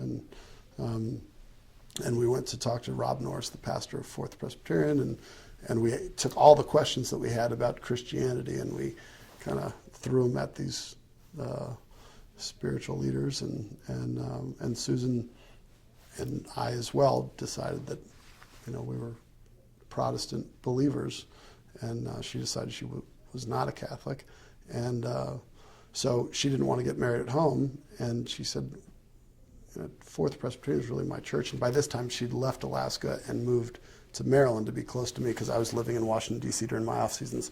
Once I went to Canada, I couldn't stay there during my off season, so after '96 I came back to Washington, D.C. and lived with friends of mine in Georgetown each off season. And I was a substitute teacher. I wanted to get into education.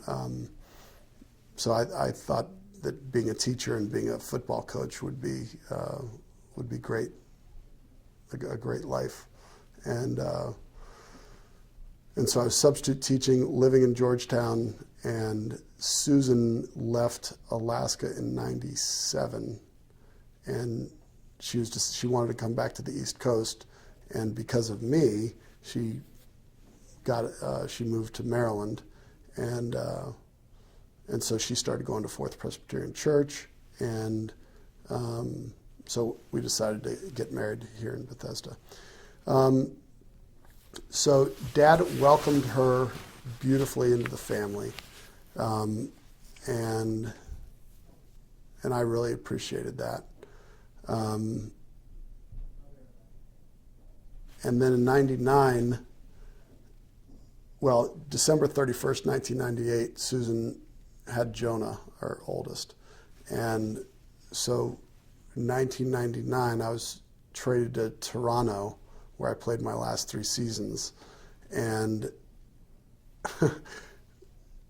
economic reality that Dad had been teaching on a macro level. Dad was horrible, by the way, at teaching micro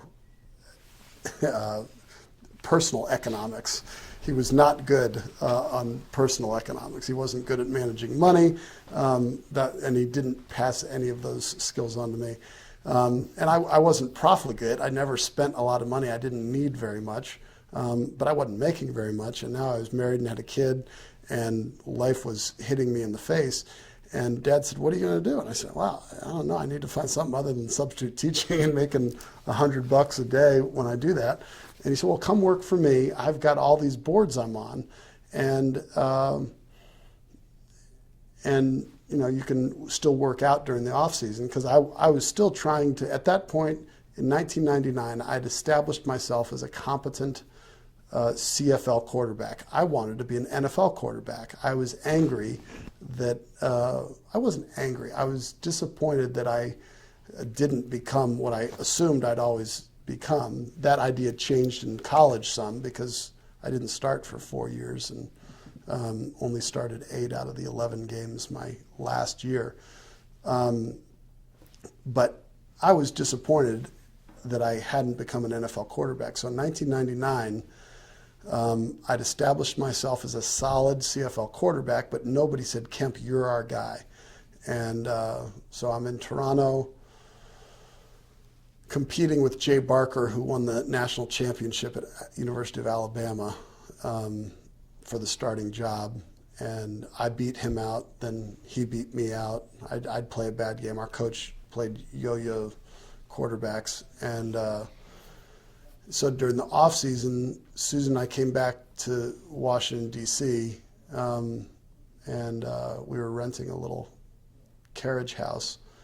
And Dad said, "What are you going to do?" I said, "I don't know." And he said, "Well, come help me manage these 22 boards that I'm on, and I get requests nonstop to join boards.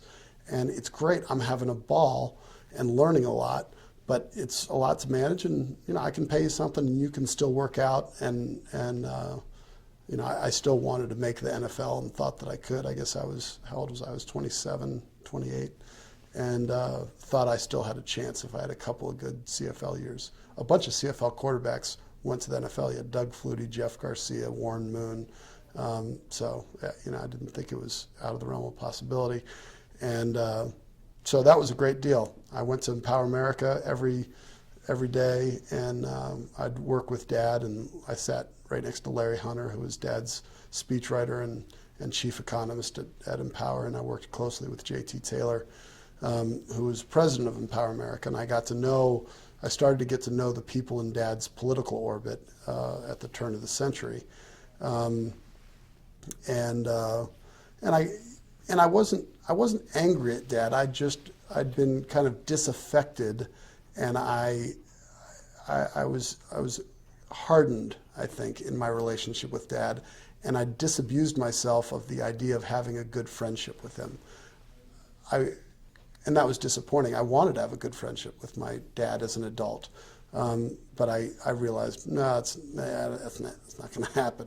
And I was fine. I got to the point where I was getting okay with it, and he was generous to me. I needed some money, and my dad was willing. He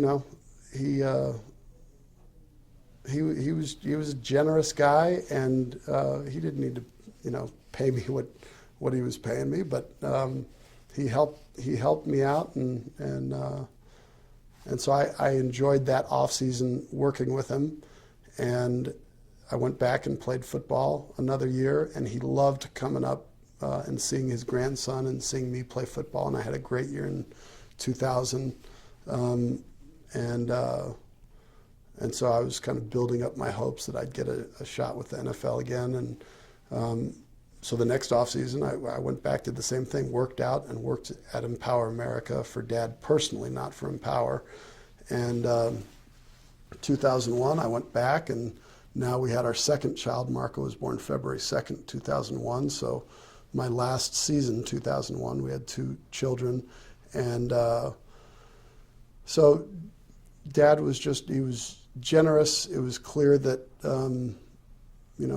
he needed help. I developed a relationship with J.T. Taylor, and it was fun to be able to make fun of Dad with J.T. Taylor, who worked for him and knew what a pain in the butt Dad was, but how great it was to work for Dad also. He was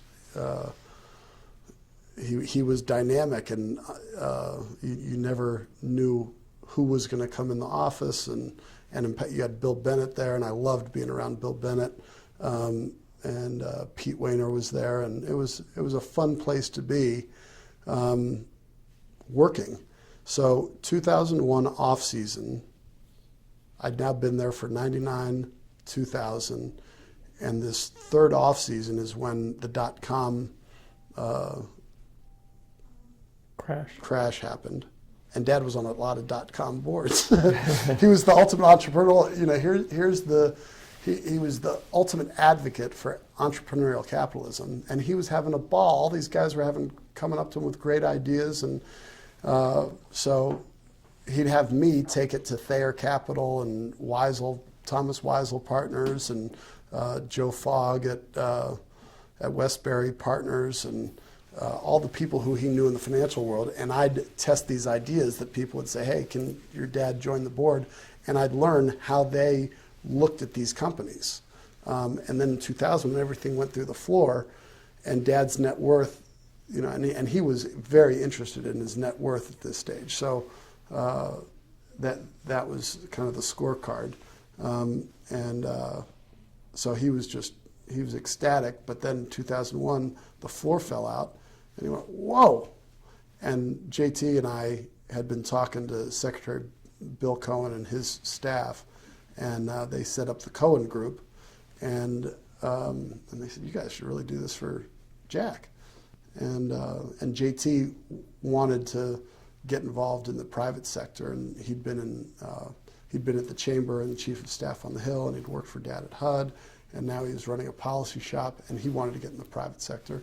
And so we said, well, let's start a consulting firm, and I was under contract, supposed to go back in 2002 and play for Toronto, and I thought I was operating from a position of strength, and turns out I wasn't, and they didn't renegotiate my contract and meet the demands that I'd placed on them, and we now had 2 kids, and we'd bought a house, and here or there? Here, not there. And so life had gotten serious, and they said they didn't need me. I thought they'd call me back, but 2001, I had an up and down year. Nobody from the NFL ever called.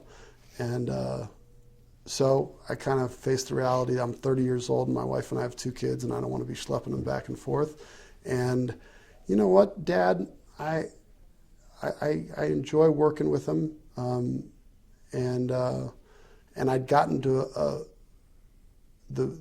I guess the place in my relationship with him where I was fine with him being a work colleague. I was fine because I was never ashamed to be his son. I never had a complex about it, and I have one even less now, obviously. But I said, you know, what can I do? I've played football in the Canadian Football League for 8 years. I majored in history at Wake Forest. I'd love to get an education, but I'd talked to some people in education and looked at teaching and going into administration, and I didn't really feel like going back to school, and I didn't see any way to make any money there. And so I said, well, JT, let's do this, and you run Empower America, and I'll set up Kemp Partners, and when the time's right, you'll come over and let's build a business. So I set out to build a business, and Dad invested in it and gave us the seed capital, and gave me and JT some equity, and so we started Kemp Partners, and then throughout the 8 years of Kemp Partners, I would say, there's no doubt, Dad and I mended our relationship throughout the time of Kemp Partners. I talked to him. I went in and had conversations with him where I didn't dredge up the past. That would have been counterproductive, and because Dad was not good at looking backwards and being self-critical. But he never disputed the fact that he was far from perfect. And so we had some great heart-to-heart conversations through the years, as well as building the business and disagreeing about how to build the business. And ultimately, I was right about a few key issues that he and I disputed each other professionally on, and that earned his respect for me. And we were never best friends, but I'd gotten beyond kind of that hope, and we got to a very good place in our relationship, and it was a privilege to be able to A, work with him, and B, take care of him when he was sick. And I asked, from a spiritual perspective, his faith changed certainly when he was sick. He was diagnosed when? Or what describe the process of the illness? I mean, so in retrospect, we were working for a client in Israel, Raphael Industries, and we were in Israel for meetings in 2008 and probably middle of 2008, maybe sometime in 2008. And Dad had been complaining about his health, and he'd had knee replacement, and he couldn't ski anymore. He'd had his knee replaced because it was bone on bone, and there no cartilage. And his health was unbelievable. This guy, he ate horribly on campaign trails. It's legendary. Doritos, hot dogs with mustard, Coke, Diet Coke. He didn't take care of his body. He didn't exercise. He hated lifting weights. He hated exercising after his football career. The only thing he liked was competition. Tennis, skiing was great, but tennis was it. He hated golf, too slow. But anytime he got a physical checkup, he was fine. The only issue he had is that he always had these skin things popping up. So throughout his 60s and 70s, maybe even as early as his 50s, he would have things burned off his face and arms. And so in 2008, we're in Israel, and it's just Dad and myself on this trip, and he's complaining about his back. Jimmy, my back's sore. I said, well, Dad, there's a masseuse in the hotel. Why don't you go see a masseuse? Turns out it was a Russian male masseuse, and this is in late, fall 2008, I think. And poor Dad, turns out the cancer, the melanoma, had already eaten away at his bones. And this masseuse worked him over like Dad was the athlete he was, not this 72-year-old man with cancer. Obviously, we didn't know he had cancer, but that really negatively impacted Dad's health. Dad went on to campaign for McCain, Elizabeth Dole, and others at a pretty significant pace. He rode a bus in North Carolina for Elizabeth Dole for, I think, 2 days. And he was uncomfortable, and he didn't complain very much. But when we first knew something was really wrong, my wife and I spent Thanksgiving with her family. So I was up in Massachusetts, but I talked to my family on Thanksgiving, and my sisters were in Bethesda for Thanksgiving, and they said, Dad, he couldn't sit at the dinner table at Thanksgiving. He had to be prone. He had to be up. His hip had deteriorated so much that it was like termites had eaten through the bone, and so he couldn't sit upright. I mean, normally this is excruciating. Dad's pain tolerance must be really amazing, and so he had to be sitting reclined in his chair in the family room, and he didn't eat any food, and he was depressed, and it kind of soured the whole Thanksgiving. He couldn't figure out what was wrong. He called orthopedic doctor and said, I got to get checked out. Something's wrong with me, and so they thought it was, what did they think it was? They gave him some shot. I can't remember what they thought it was. Man, I'm surprised I can't remember. Anyway, I come back from Thanksgiving from Massachusetts, and finally, after a few days, they said, okay, you need to get a a biopsy. You need to get it checked out.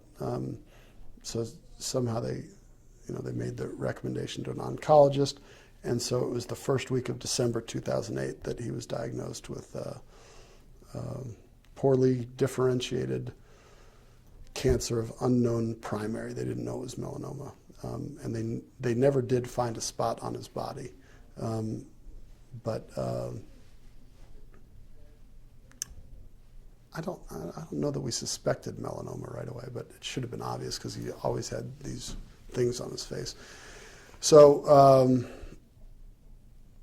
yeah, December 2008, he's diagnosed, but Israel was the first hint that I now reflectively see as the place. But he, for a guy who didn't complain, he was complaining an awful lot, which wasn't a lot. But throughout the fall, he was just not comfortable, and people could tell. And I don't know if did you see Fox News's thing on conservatism?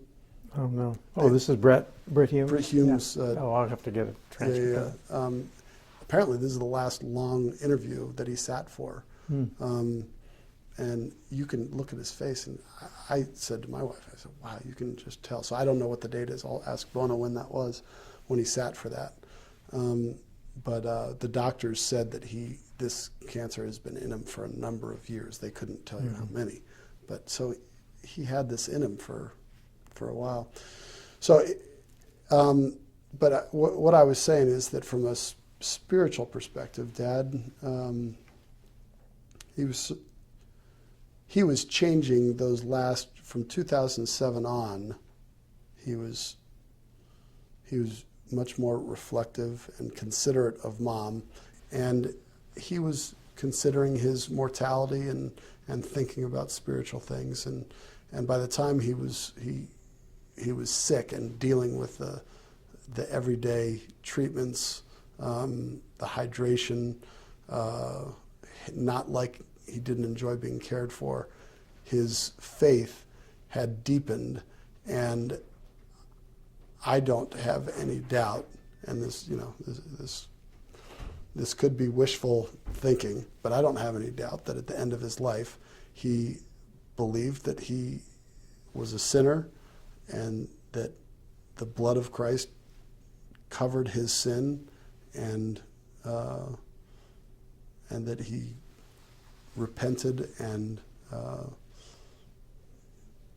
whatever it means to be a full believer, I believe that he was at the end of his life, and that was really a process that took place over the last 3 years. And he met with Rob Norris regularly, and I think he talked about Christian Science more with Rob than anybody else.